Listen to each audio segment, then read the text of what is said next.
Olha, as ações do Banco do Brasil sempre foram muito queridinhas para quem procura bons dividendos. Inclusive, no início desse ano, tinha uma manchete dizendo que essa ação pagaria os maiores dividendos na bolsa. Até que ela despencou, caiu quase 30% num só mês. Agora tem gente falando que os dividendos do Banco do Brasil estão sob pressão. E aí ficam perguntas no ar como, poxa, será que os dividendos de Banco do Brasil vão realmente secar? Será que acabou para Banco do Brasil? Ou será que ela é uma boa ação para você ter no seu portfólio com foco em dividendos? Eu vou tentar te ajudar a responder essas perguntas e também vou revelar o que as estratégias sistemáticas do Clube do Valor dizem sobre o Banco do Brasil como uma boa pagadora de dividendos. Isso aqui sem achismos, sem narrativas e sim a implementação de sistemas quantitativos para saber quais ações de dividendos comprar. Então presta muita atenção nesse vídeo, comenta se você tem ações do Banco do Brasil, deixa o dedo no like. Então vamos lá, por que a ação do Banco do Brasil está caindo? Vou te contar essa história, só que antes disso tudo, para quem há meses fala aqui que, poxa, o Clube do Valor é legal, pena que eles só atendem clientes milionários,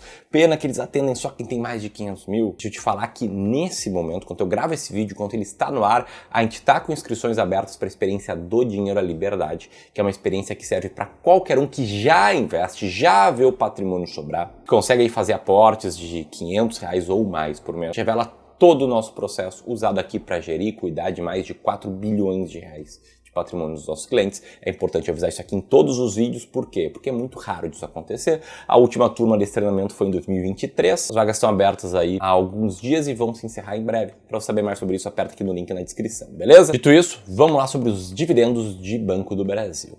O que são dividendos? Dividendos são a parcela do lucro que a empresa distribui para os seus acionistas. E aí, para ter dividendo, a empresa tem que ter lucro. E um dos problemas do Banco do Brasil é que o seu lucro líquido foi bem inferior no primeiro trimestre de 2025 em relação ao ano passado.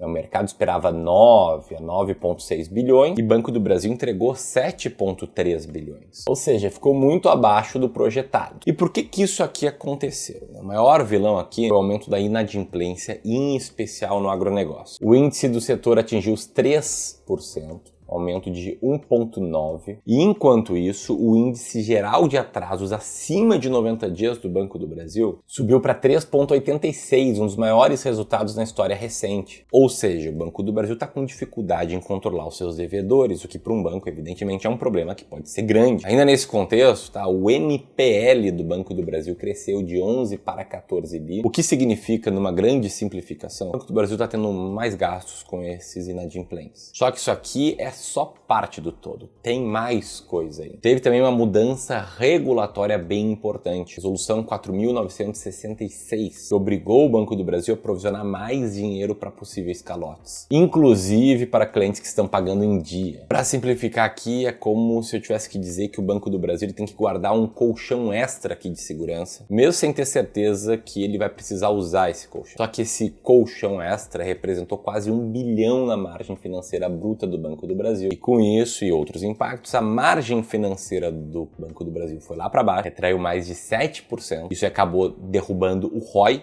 o Return on Equity, que é uma métrica muito importante nos bancos. E para você ter noção, o ROI do Banco do Brasil era alto, de 21%, e agora chegou na casa dos 16%. E isso aqui é importante você entender por quê. Porque no ano passado o ROI alto era um dos principais diferenciais do Banco do Brasil. Essa notícia aqui do segundo TRI de 24 fala de um ROI de mais de 21%. E era na época um pouquinho abaixo do Itaú, que é reconhecido por ter um bom ROI, e muito à frente de pares privados como o Santander e como o Bradesco. Era uma vantagem competitiva que está sendo perdida. Agora o Banco do Brasil se aproxima aí da performance de bancos menores. Aqui Santander e Bradesco hoje contam com ROI na casa dos 15% a 14% respectivamente. E por fim, outra coisa que está batendo ali, que está pressionando as ações do Banco do Brasil é a Selic mais alta. E aí você pode se perguntar, poxa, Ramiro, mas Selic alta não é bom para um banco? Tecnicamente sim. Só que no Banco do Brasil ela tem um descasamento. Os passivos são pós-fixados e o pós está lá em cima e os ativos são pré-fixados. Isso acabou apertando também os números de Banco do Brasil e não à toa aí as ações caíram tanto. Afinal, a gente está falando aqui de lucro em queda, margem em queda, perspectiva pior, inadimplência mais alta, aumento no número de devedores, aumento nas provisões, enfim, cenário que acabou derrubando o lucro e derrubando a cotação e fazendo com que muita gente espere dividendos bem menores de Banco do Brasil. E agora eu quero falar um pouco sobre como muitos investidores acabam se comportando nesse cenário, como muitos acabam cometendo um erro comum. Se você está assistindo esse vídeo, provavelmente você gosta de investir em ações que pagam dividendos, você é um investidor com foco em dividendos, tá certo? Se sim, comenta aqui. Eu vejo que muita gente, quando vai procurar por dividendos, faz mais ou menos isso daqui. Vai lá e pesquisa maiores dividendos da Bolsa hoje, e acabam procurando uma lista de maiores dividend yields. Encontrar empresas pagando mais de 60% de dividend yield. E tem gente que vai lá e compra esperando grandes retornos. Sim, eu sei que tem gente que pensa, opa, ali pode ter uma coisa meio errada, né? 60% não dá pra esperar. Mas tem gente que compra e que aí, sei lá, olhando essas listas, até ignora o Banco do Brasil, porque ela está, entre aspas, lá embaixo. Tem outras, sei lá, 17 empresas com dividend yields maiores. E nisso pode cometer esse erro, que é trocar uma empresa que está lá embaixo na lista por uma empresa que está lá em cima, muitas vezes com um dividend yield não recorrente. Vamos pegar o exemplo aqui da Cine. O lucro da Cine tem se comportado assim, ele sobe bastante, depois cai na sequência. E no trimestre é a mesma coisa, não tem constância de performance. Não tem uma consistência que pode gerar uma expectativa de dividendos mais consistentes. Se for pegar o histórico da Cine, por exemplo, né, você vê isso aqui, é uma falta de previsibilidade. O dividend yield às vezes é 0, às vezes é 60%, daí volta para 0 e vai para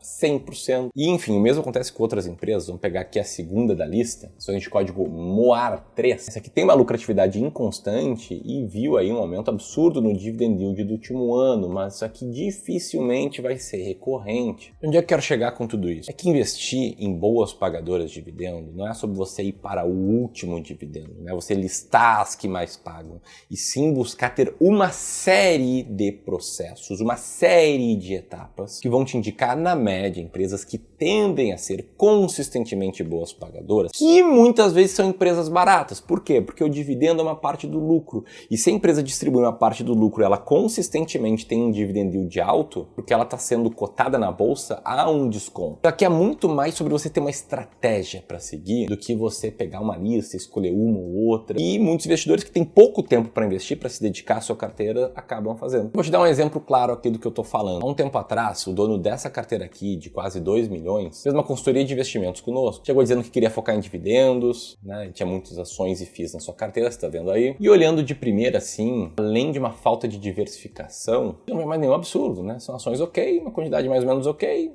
desbalanceada e tal.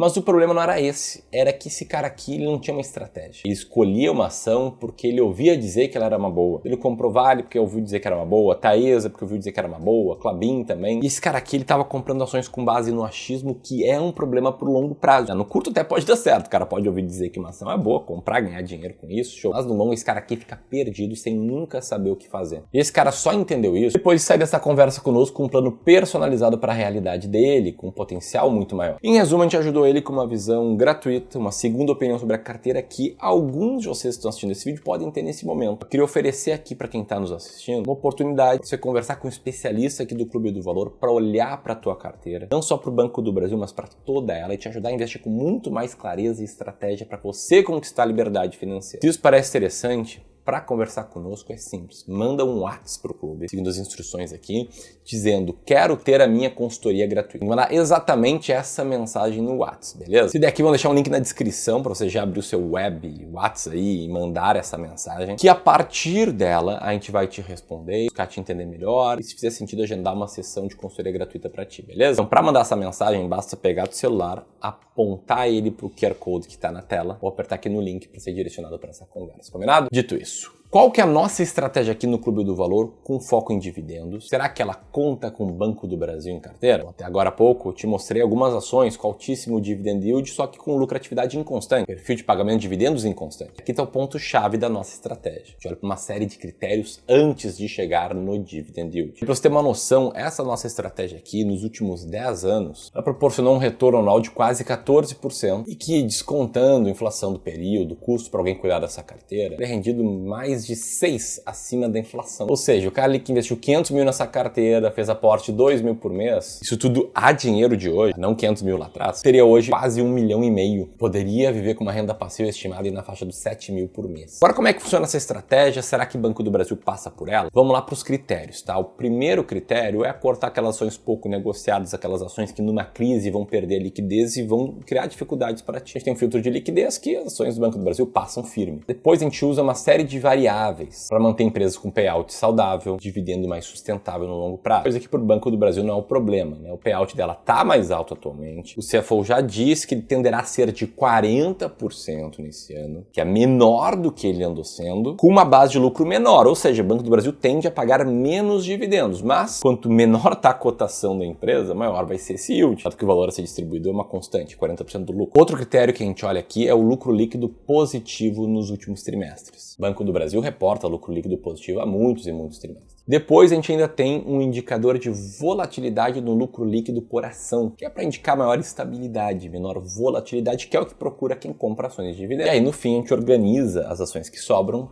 pelas 10 com maior dividend yield médio dos últimos 3 anos. Ou seja, de um universo de 400 ações na bolsa, a gente vai colocando filtros, e no final a gente chega naquelas 10 com maior dividend yield médio e monta a carteira. Aí você pode se perguntar, poxa Ramiro, mas se tá olhando para o dividend yield passado, como é que isso aqui vai me garantir ter uma carteira que pode me pagar bons dividendos? O resultado passado não é garantia de resultado futuro, mas se a gente for rodar os resultados da máquina de dividendos, que você está vendo nesse gráfico, é a linha laranja, aqui olhando para o dividend yield, pode ver que na maioria dos anos, com algumas exceções, essa estratégia aqui pagou mais dividendos do que o Ibovespa. Teve uma exceção ali em 2022, mas na média o investidor monta essa carteira com esses critérios, olhando para o dividend yield passado, recebe no futuro dividendos maiores do que o mercado. E o fato é que olhando para o Banco do Brasil, mesmo com acontecimentos recentes, ela continua com um dividend yield bem alto. Nesse mês ela é a segunda melhor colocada nessa estratégia, na máquina de dividendos. Que não significa que você deve vender tudo e comprar só Banco do Brasil, apostar todas as fichas, né? Comprar só porque tá caindo. Não, isso aqui é uma estratégia dentro de um contexto de uma carteira. Segue com alguns clientes do clube que querem ter foco em dividendo. E eu quero saber de ti, seu foco é dividendo? Se sim, comenta aqui. Se você já passou ali dos 100, 250 mil, 1 milhão, 5 milhões, quer conversar conosco, ponta o celular para esse QR Code aqui, manda essa mensagem, quero ter a minha consultoria gratuita no WhatsApp. E se você quer aprender a investir conosco, método completo, que vai estar o link pro Do Dinheiro Liberdade. Um grande abraço e boa semana.